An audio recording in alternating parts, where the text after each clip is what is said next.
अब इस तरह गाड़ी के टायर में हमारे पास गौर करने वाली बात यह है, बल्कि अगर आप इसकी जगह R13 की जगह अगर आप R14 का टायर लगा देते हैं, R15 का टायर लगा देते हैं, तो उसकी रिकमेंडेड आपको जो है एयर प्रेशर रखना पड़ेगा।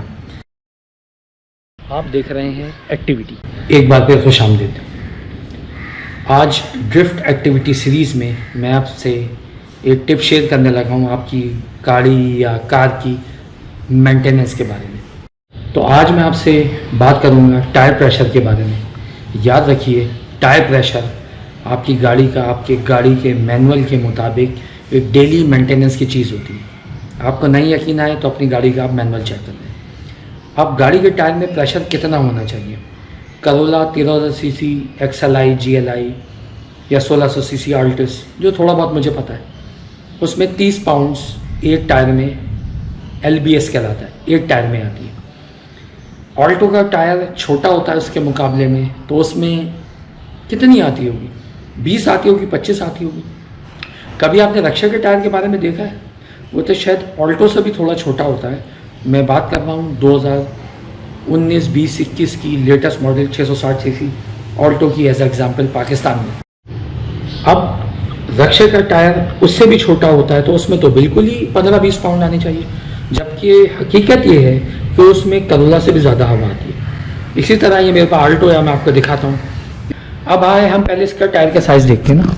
करोला का टायर आपको भी पता है 15 इंच से कम नहीं होता, जबकि यहाँ हम इस गाड़ी का टायर देखें तो ये आपको दिखा रहा है 145/80 R13, बाकी जो भी ट्यूबलेस है रेडियल है।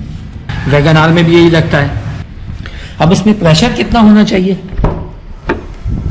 इसके लिए हमें गाड़ी का मैनुअल या इसको कंसिडर करना पड़ेगा।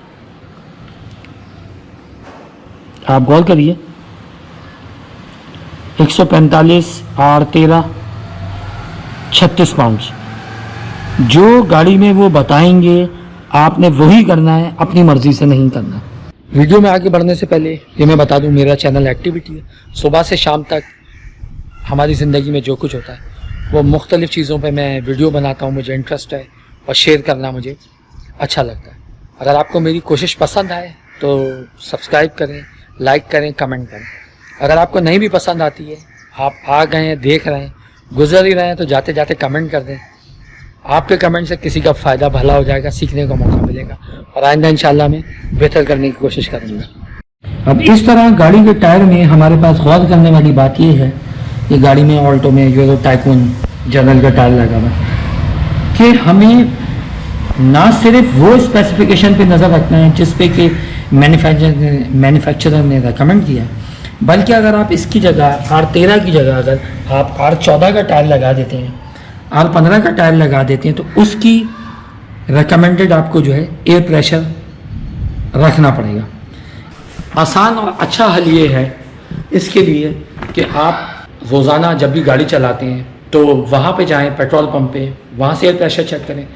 मेरी सलाह ये होगी, अगर आप थोड़ा घूमने फिरने के शौकीन हैं, फैमिली वाले हैं, तो आप एयर कंप्रेसर जो गाड़ी के लाइटर से या टर्मिनल से, बैटरी के टर्मिनल से चल जाता है, उसको लें और वो रखें।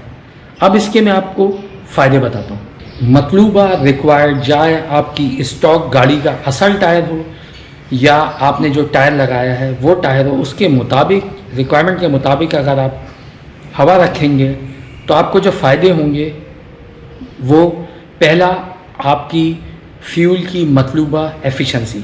मुझे पता है कि आप कैसे ड्राइविंग करते हैं, कैसे उसमें ऑयल चेंज करते हैं, रश में है नहीं, उससे फ़र्क पड़ता है। लेकिन अभी हम टायर की बात करें। टायर का सही प्रेशर से अच्छी फ्यूल एफिशिएंसी, गाड़ी ज़्यादा बेहतर लोड उठा सकती है। जिस तरह आपकी छोटी गाड़ी है, बड़ी गाड़ी होगी तो गाड़ी का खुद लोड उतना ज़्यादा होता है, टायर की लाइफ बढ़ेगी और आपका सस्पेंशन ख़राब नहीं होगा।